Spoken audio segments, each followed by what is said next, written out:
Nunca fui um cara muito religioso. Sempre fui mais do tipo que acredita no que vê. Moro nessa casa isolada há quase 5 anos. Desde que perdi meu emprego como professor, me afastei de todo mundo. A solidão se tornou minha única companheira fiel. Foi numa quinta-feira de março. A chuva caía pesada lá fora, daquelas que parecem que nunca vão acabar. O céu estava tão escuro que nem parecia ser 3 da tarde. Eu estava sentado na poltrona velha da sala, com um copo de uísque na mão, olhando algumas fotos antigas e pensando em como minha vida tinha desmoronado. Tinha acabado de olhar uma foto do meu filho, Rodrigo. Fazia 3 anos que não nos falávamos. Depois do divórcio, as coisas desandaram. Eu me fechei, ele se afastou. A vida seguiu seu rumo, mas eu fiquei parado no tempo, afundando cada vez mais na amargura. Foi quando ouvi uma batida na porta. Fraca no começo, depois mais forte. Quem diabos estaria batendo na minha porta no meio daquele temporal? Minha casa ficava a quase 2 quilômetros da estrada principal. Ninguém vinha aqui por acaso. Hesitei por um momento. Pensei em ignorar. Mas as batidas continuaram, agora mais insistentes. Larguei o copo na mesa e fui até a porta, agarrando um taco de beisebol que mantinha encostado na parede por precaução. "Quem é?" Perguntei com a voz firme, tentando soar mais corajoso do que realmente estava. "Por favor, só preciso de abrigo da tempestade", respondeu uma voz calma do outro lado. Não sei explicar porquê, mas algo naquela voz me fez abaixar o taco e abrir a porta. E lá estava ele. O homem estava completamente encharcado, cabelos castanhos compridos colados no rosto, barba bem aparada, roupas simples mas limpas. E os olhos. Havia algo naqueles olhos que me deixou sem palavras por um segundo. Eram profundos, serenos, como se pudessem enxergar através de mim. "Posso entrar?" Ele perguntou com um leve sorriso. Dei um passo para o lado, ainda desconfiado, mas deixando-o passar. Ele entrou devagar, pingando água no chão de madeira. "Obrigado", disse simplesmente. A tempestade me pegou de surpresa. "O que você estava fazendo por estas bandas?" Perguntei, fechando a porta atrás dele. "Não tem nada aqui por perto." "Estou só de passagem", respondeu olhando ao redor da sala bagunçada. "Viajo a pé, conhecendo lugares e pessoas." "Você tá encharcado", comentei, ainda mantendo distância. "Vou buscar uma toalha." Quando voltei com a toalha e algumas roupas, velhas minhas, encontrei o estranho olhando para as fotos que eu tinha deixado espalhadas na mesa. Senti uma pontada de irritação. "São coisas pessoais", disse, jogando a toalha e as roupas para ele. "Desculpe", respondeu sem se abalar. Parecia uma família feliz. "Era", cortei. "O banheiro é ali, pode se trocar."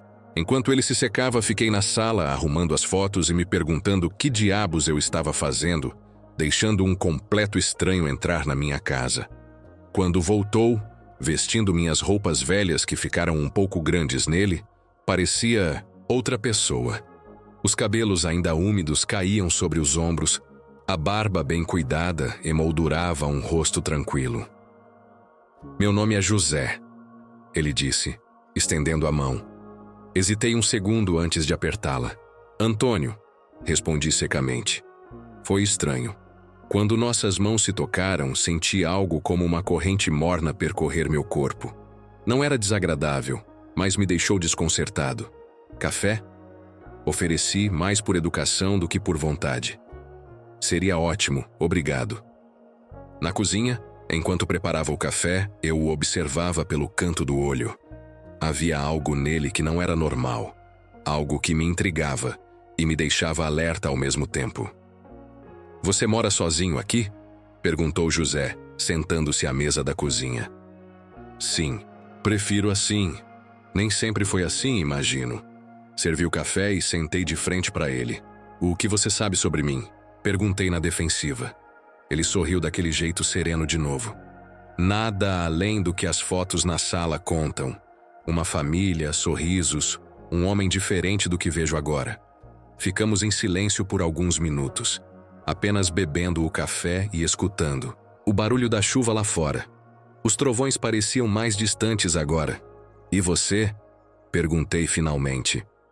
O que faz da vida além de caminhar por aí pegando temporal? José riu. Um riso genuíno, sem malícia. Eu converso com pessoas, escuto suas histórias.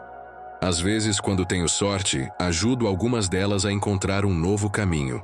Tipo um terapeuta de estrada? Algo assim, respondeu. E parecia haver um brilho divertido em seus olhos. Não sei explicar direito o que aconteceu nas horas seguintes. A conversa fluiu de um jeito que não acontecia comigo há anos. No início falei pouco, apenas respondendo às perguntas dele. Mas tinha algo na maneira como José escutava. Era como se cada palavra que eu dizia realmente importasse. Aos poucos, me vi contando sobre meu trabalho como professor. Sobre como perdi o emprego depois que a escola fechou. Sobre como o casamento desandou logo em seguida. 15 anos dando aula naquela escola. Desabafei já no segundo copo de café, que se transformara em uísque. 15 anos dedicados àqueles alunos. E de repente, sentimos muito, professor Antônio. Estamos fechando. Não há nada que possamos fazer. E o pior é que ninguém lutou, ninguém se importou de verdade. José apenas ouvia, com aquela atenção absoluta que eu nunca tinha recebido de ninguém. A raiva é um peso muito grande para se carregar por tanto tempo. Ele comentou quando fiz uma pausa. Aquilo me pegou desprevenido. E o que você sugere? Que eu finja que tá tudo bem? Que aceite numa boa tudo o que aconteceu? Não, respondeu calmamente. Apenas que você perceba que essa raiva não está machucando ninguém além de você mesmo. Quis rebater, dizer que ele não sabia de nada, mas as palavras ficaram presas na garganta. No fundo, eu sabia que ele estava certo. A chuva continuava. Lá fora, mas dentro de mim, algo estava começando a mudar. E seu filho? Perguntou José após um tempo, indicando uma das fotos. Vocês ainda se falam? Senti um nó na garganta. Não, faz 3 anos. O que aconteceu? Eu fui um idiota. Depois do divórcio me fechei. Não fui ao casamento dele. Disse coisas que um pai não deveria dizer. José não disse nada. Apenas continuou me olhando com aqueles olhos que pareciam enxergar muito além das minhas palavras. O orgulho é como uma parede que construímos ao nosso redor. Ele disse finalmente. Nos protege da dor, mas também nos impede de sentir tudo o mais que a vida tem para oferecer. Não sei porquê, mas de repente senti meus olhos se encherem de lágrimas. Fazia tanto tempo que não chorava que quase tinha esquecido como era. Tarde demais, murmurei olhando para o fundo do copo. Algumas pontes, quando queimadas, não podem ser reconstruídas. José sorriu daquele jeito tranquilo. Nunca é tarde demais para tentar, Antônio. O arrependimento sincero tem um poder que você nem imagina. A conversa continuou, noite adentro. José falava sobre perdão como se conhecesse o assunto profundamente. Não como aqueles pregadores de TV, mas como alguém que já tinha vivido o perdão na própria pele. Em algum momento, me peguei contando sobre meus sonhos abandonados, sobre como queria escrever um livro sobre educação, sobre como deixei que a amargura sufocasse todas as coisas boas que ainda existiam em mim. Sabe o que mais me dói? Confessei numa hora da noite que já não conseguia precisar. É que eu nem sei mais quem eu sou. Antes eu era professor, marido, pai. Agora sou só um velho amargo escondido do mundo. Você ainda é todas essas coisas, Antônio, respondeu José. Ser professor não é apenas dar aulas, é ter o coração voltado para ensinar. Ser pai não depende de quantas vezes você vê seu filho, mas do amor que guarda por ele. Olhei para ele, realmente olhei. Havia uma sabedoria naquele homem que não combinava com sua aparência jovem. Quem é você de verdade? Perguntei, numa mistura de curiosidade e espanto. José apenas sorriu. Apenas alguém que acredita que nunca é tarde para recomeçar. Lá pelas tantas, percebi que estava exausto, emocionalmente drenado. Não falava tanto assim há anos. Não me abria com ninguém há mais tempo ainda. Você pode dormir no sofá, ofereci, levantando-me com um bocejo. Não é grande coisa, mas é melhor que continuar na chuva. É mais do que suficiente, agradeceu ele. Obrigado não só pelo abrigo, Antônio, mas por compartilhar sua história comigo. Arrastei-me até meu quarto, minha mente girando com tudo o que tínhamos conversado. Antes de me deitar, peguei o celular e olhei para ele por um longo tempo. O número do Rodrigo ainda estava lá, mesmo depois de 3 anos sem uma ligação. Pensei em ligar. Cheguei a colocar o dedo sobre o botão verde, mas o medo foi mais forte. Amanhã, prometi a mim mesmo, colocando o celular na mesa de cabeceira. Amanhã eu ligo. Caí num sono profundo e sem sonhos, como não tinha há muito tempo. Quando acordei, o sol entrava forte pela janela. O temporal tinha passado, deixando o céu limpo e azul. Me senti diferente, mais leve, como se um peso tivesse sido tirado dos meus ombros durante a noite. Levantei pensando em José, em tudo que tínhamos conversado. Talvez ele pudesse ficar mais um pouco. Talvez pudéssemos continuar aquela conversa que, de alguma forma, tinha começado a curar feridas que eu nem sabia que ainda estavam abertas. Saí do quarto e fui direto para a sala. O sofá estava vazio, perfeitamente arrumado, como se ninguém tivesse dormido ali. José, chamei, indo até a cozinha. Nada. Procurei pela casa toda, cada vez mais confuso. Não havia sinal dele em lugar nenhum. Voltei à sala, tentando entender. As roupas que tinha emprestado a ele não estavam lá, nem a toalha. Era como se José nunca tivesse existido. Fui até a porta da frente e olhei para fora. O terreno ao redor da casa estava enlameado pela chuva da noite anterior. Se José tivesse saído a pé, deveria haver pegadas na lama.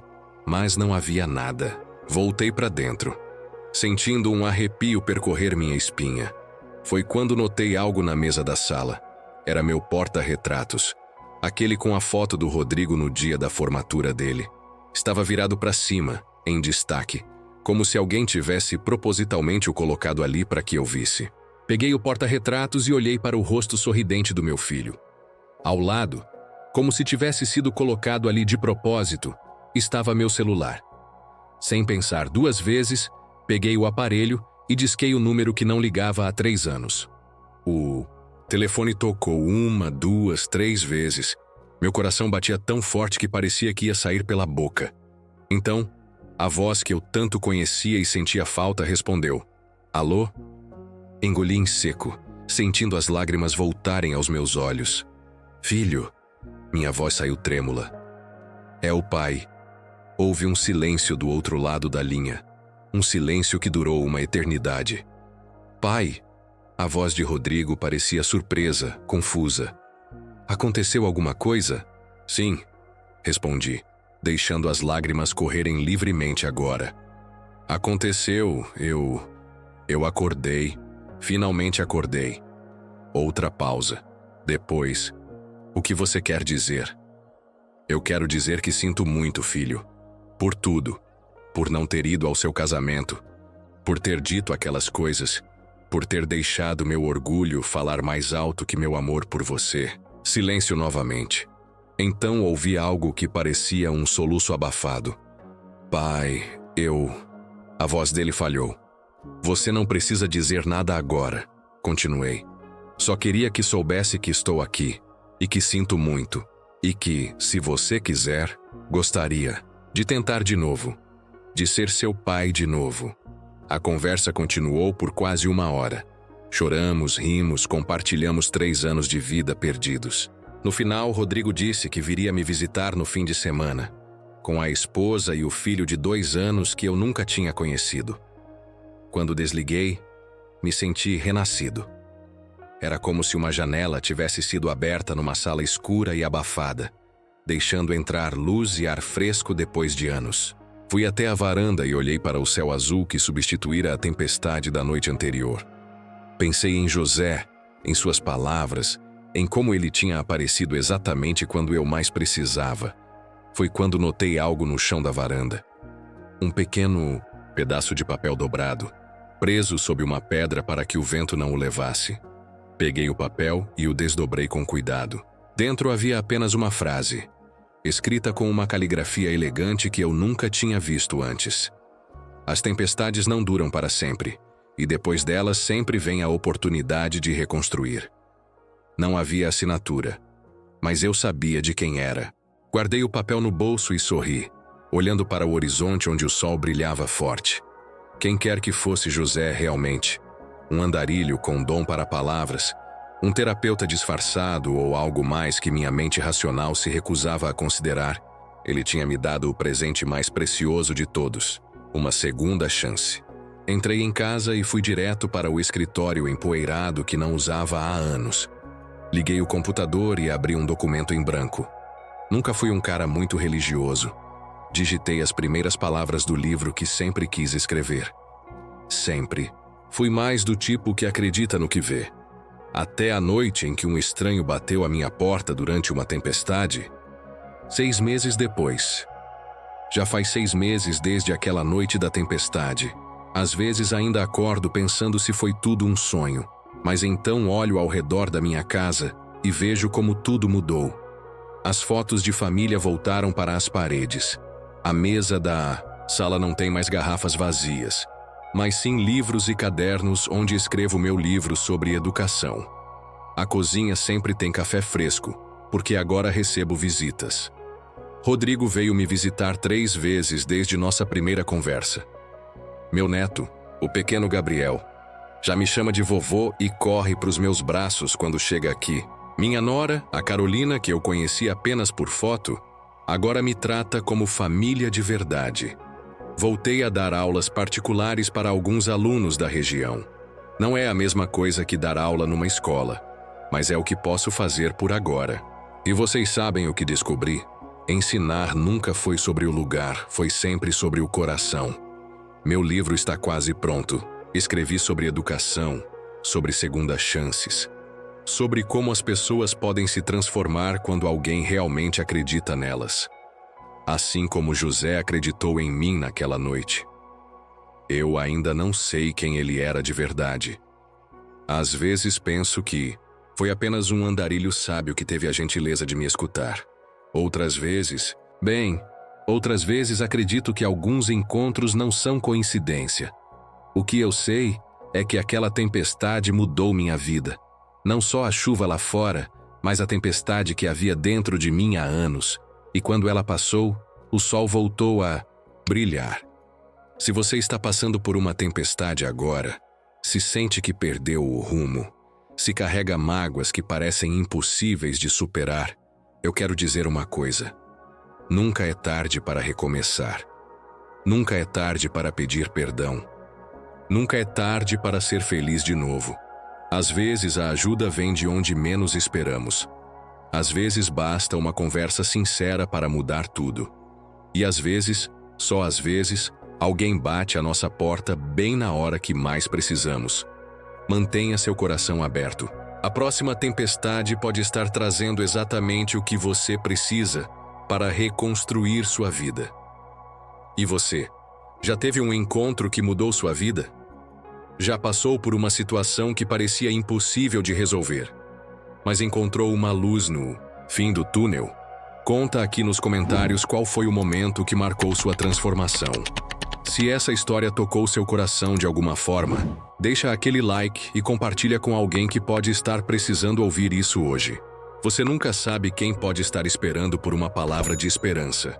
E se inscreve no canal, porque aqui a gente acredita que todo mundo merece uma segunda chance, que toda tempestade passa, e que as melhores histórias são aquelas que nos mostram o poder da transformação. Até o próximo vídeo. E lembra, mantenha seu coração aberto para os encontros que a vida preparou para você. Um abraço.